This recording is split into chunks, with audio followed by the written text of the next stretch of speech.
Bienvenidos, hermanos y amigos, a la continuación de la serie de estudios sobre la primera carta del apóstol Pablo a los tesalonicenses, que por la gracia de Dios elaboramos para ustedes, Franklin Álvarez y Ernesto Ramírez, ancianos de la Iglesia Templo Bíblico Central de Puerto Plata.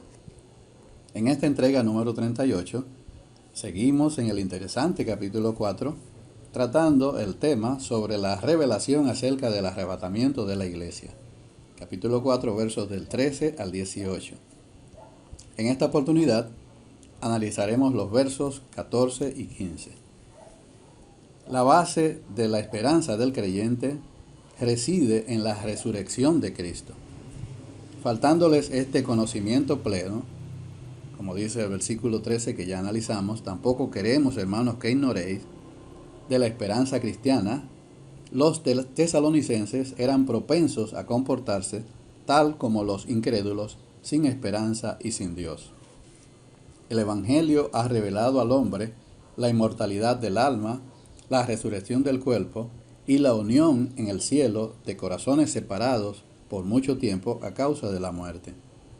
El argumento presentado por el apóstol se basa en la verdad de que Cristo y los creyentes son un solo cuerpo, del cual Cristo es la cabeza y los creyentes son los miembros de su cuerpo, y que en consecuencia lo que le sucede a la cabeza debe sucederle también a los miembros.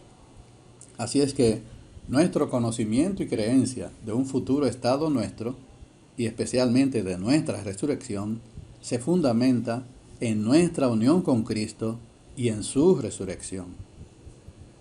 Entramos al versículo 14, donde el Pablo continúa diciendo: porque si creemos que Jesús murió y resucitó, así mismo también traerá Dios con Jesús a los que durmieron en él. Porque, del griego gar, es un término de explicación, y como tal explica las dos verdades fundamentales del Evangelio, la muerte y resurrección de Jesús, que contrarrestan el dolor excesivo que justificadamente caracteriza a los no creyentes. Pablo está explicando por qué sus lectores tesalonicenses no necesitan llorar por sus muertos creyentes de la misma manera que el mundo no salvo lamenta la pérdida de sus seres queridos y amigos. Si, el griego ei, conjunción condicional que no implica incertidumbre y no es una indicación de que los tesalonicenses y Pablo podrían no creer estas verdades fundamentales sobre muerte y resurrección de Jesús, sino que por el contrario, asume la condición, una condición de la realidad, de que realmente ellos creían. Podría traducirse perfectamente, así como creemos, como bien traduce este texto, la versión Dios habla hoy. Entonces, la esperanza que tenemos como firme y segura ancla de nuestra alma, como dice Hebreos 6:19, es la muerte, sepultura y resurrección de Jesucristo. Es decir, que la certeza de la resurrección histórica de Jesús es la base de nuestra confianza en la futura resurrección de los creyentes. Y tanto Pablo como sus lectores, y nosotros también como cristianos que vivimos en estos tiempos postreros, aceptamos la muerte y resurrección de Cristo como la gran premisa principal de la fe cristiana. Son el fundamento seguro de la esperanza cristiana. Los dos hechos deben mantenerse juntos, muerte y resurrección. Pablo basa su evangelio no en la cruz tomada aisladamente, sino en la cruz seguida e interpretada por la resurrección, como dice en 1 Corintios capítulo 15, versos del 3 y 4. Porque primeramente os he enseñado lo que asimismo recibí, que Cristo murió por nuestros pecados conforme a las Escrituras, y que fue sepultado, y que resucitó al tercer día conforme a las Escrituras. Creemos, el griego pisteuo, a su vez deriva de pistis, que es igual a tener fe. Se ha dicho muchas veces que el hombre es un ser religioso, por lo que necesita creer en algo. Pero aun cuando sabemos que hay fe ciega, que puede depositarse en cualquier cosa, y aún hasta en nada, simplemente creer en algo que va a ocurrir, la fe cristiana no es así. Una fe en cualquier cosa, sino una que descansa sobre bases sólidas. Pisteu significa considerar algo como verdadero y por lo tanto digno de confianza. Es algo para aceptarlo como verdadero, genuino o real. Es tener una firme convicción en cuanto a la bondad, eficacia o habilidad de algo o alguien, que en este caso el Evangelio de nuestro Señor y Salvador Jesucristo. El punto de Pablo es que las siguientes verdades solo son efectivas para contrarrestar el dolor si creemos en los fundamentos del cristianismo, la muerte de Cristo y su resurrección. Su muerte y resurrección son dos bases sólidas e incontrovertibles. No están sustentadas en la imaginación de los hombres, sino en hechos históricamente verificables. Murió, del griego aposnesko. Tengamos en cuenta que Pablo no dice que Jesús durmió, del griego koimao, sino que usa la palabra más dura, aposnesko, murió.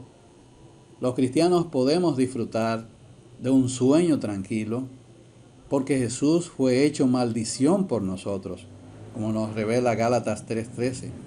Cristo nos redimió de la maldición de la ley, hecho por nosotros maldición, porque está escrito: maldito todo el que es colgado en un madero.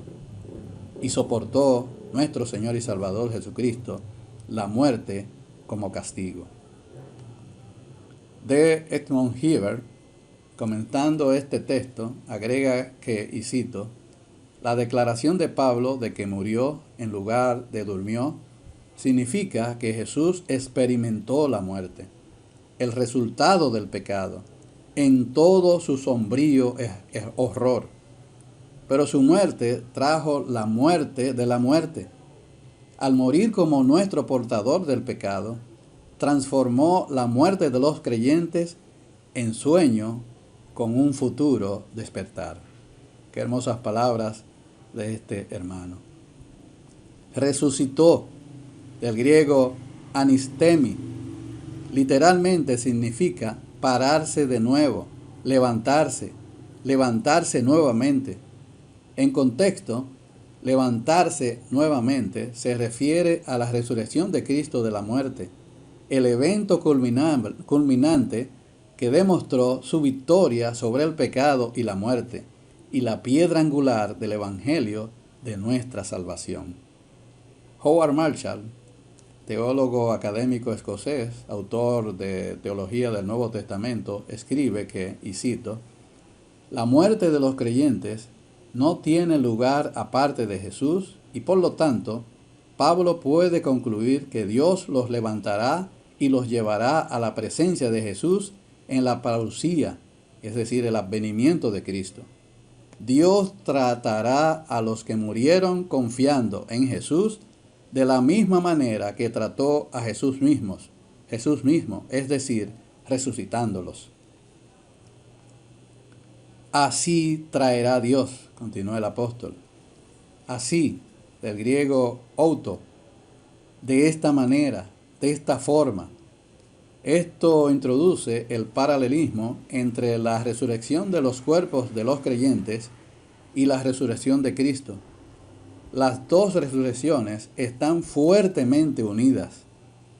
En su primera carta a los Corintios, Pablo registró una verdad similar, escribiendo que, en 1 Corintios capítulo 15, versos 22 y 23, así como en Adán todos mueren, también en Cristo todos serán vivificados, pero cada uno en su debido orden. Cristo las primicias, luego los que son de Cristo en su venida. Cristo las primicias. De modo que el primer lugar corresponde a Cristo, pues Él, que posee la preeminencia en todo lo creado, también la tiene en el orden de la resurrección. pues es el primer fruto de la resurrección definitiva. Luego, los que son de Cristo en su venida. En su venida, del griego parousia, término usado comúnmente en los papiros en relación con una visita real, es decir, es usado por los cristianos como un término técnico para el retorno del Señor Jesucristo. Dice Ryrie que, y cito, el orden de las resurrecciones es como sigue: primero Cristo, después los creyentes en su venida, y finalmente la resurrección que acontecerá al final del milenio. Traerá, del griego ako. Ako significa guiar, conducir. Por lo tanto, provocar que uno se acerque al lugar desde el cual se está considerando la acción. Note que el verbo traer está en la voz activa, que indica que es la elección de nuestro Señor traer a aquellos con Él que han dormido en Él. No necesitan ser obligados. Él es la cabeza y ellos están perfectamente unidos con Él, por lo que es mediante un acto sobrenatural que los traerá. Esta presentación se refiere a la primera fase de su parousia, su regreso, al rapto de los santos. En la segunda fase de su parousia, cuando venga a reinar en la tierra, habrá otra intervención al final de la gran tribulación. William MacDonald hace un comentario digno de prestarle atención. Dice, y cito, nuestra positiva certidumbre acerca de los que han muerto en Cristo es que también los traerá Dios con Jesús. Esto se puede comprender de dos maneras.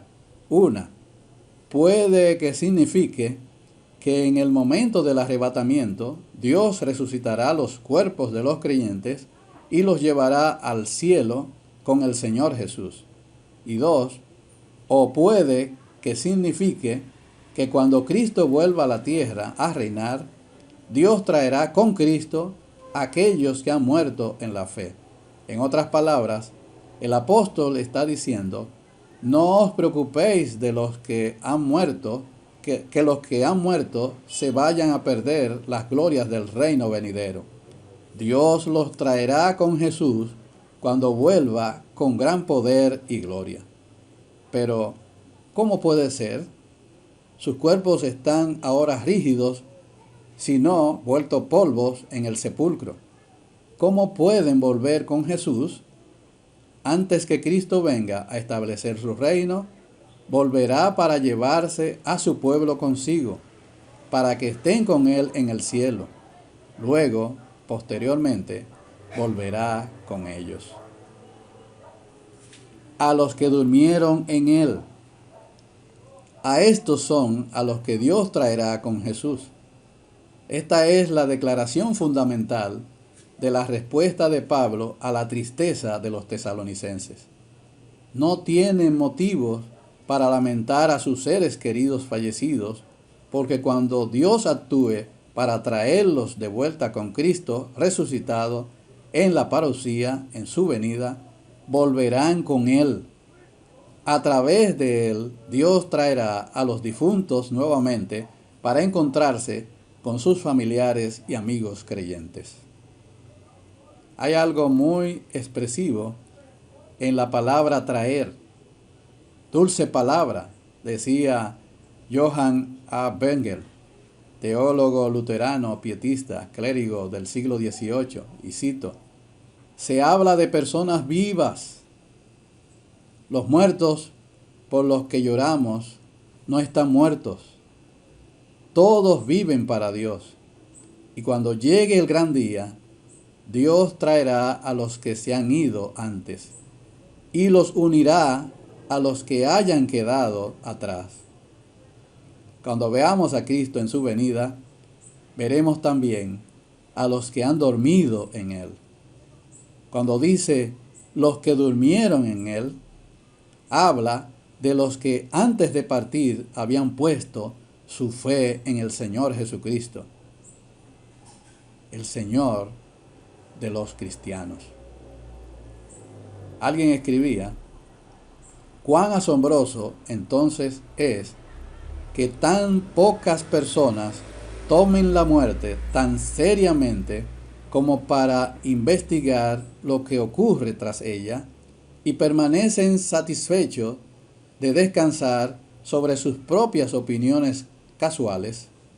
Esto es algo menos que espantoso que muchos de los que están preocupados con el asunto de qué yace tras la puerta de la muerte, están dispuestos a confiar su destino eterno en las palabras, por ejemplo, de Joseph Smith, el falso profeta fundador del movimiento de los santos de los últimos días en 1830, en Mary Baker Eddy, fundadora de la llamada ciencia cristiana en 1866, y en un gurú oriental, o en el Papa, en un pastor, o un psicólogo consejero, o en un seminario, o en un profesor universitario.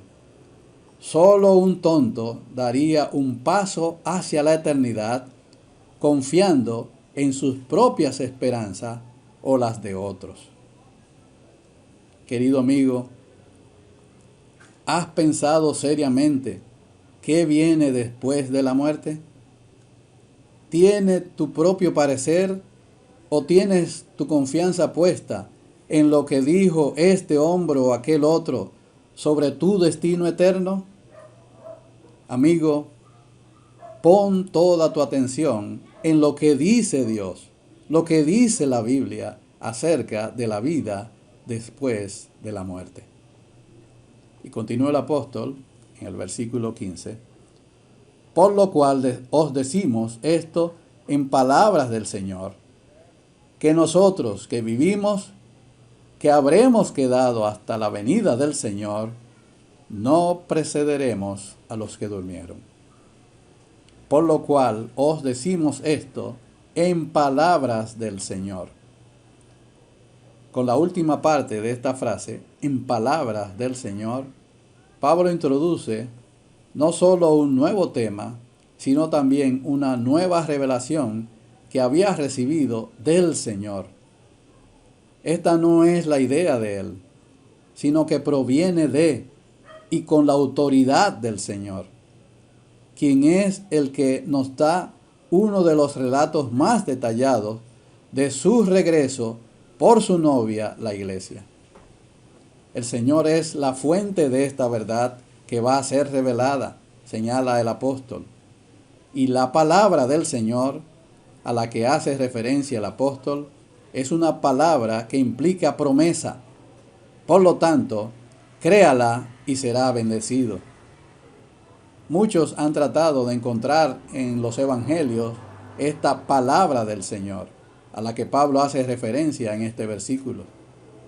Algunos post-tribulacionistas, es decir, los que creen que el rapto de la iglesia ocurrirá al final de la tribulación, han afirmado que esta palabra del Señor es lo que Jesús enseñó en el discurso del Monte de los Olivos, en Mateo 24, 30 y 31, que dice: entonces aparecerá la señal del Hijo del Hombre en el cielo, y entonces lamentarán todas las tribus de la tierra, y verán al Hijo del Hombre viniendo sobre las nubes del cielo con poder y gran gloria, y enviará a sus ángeles con gran voz de trompeta, y juntarán a sus escogidos de los cuatro vientos, desde un extremo del cielo hasta el otro.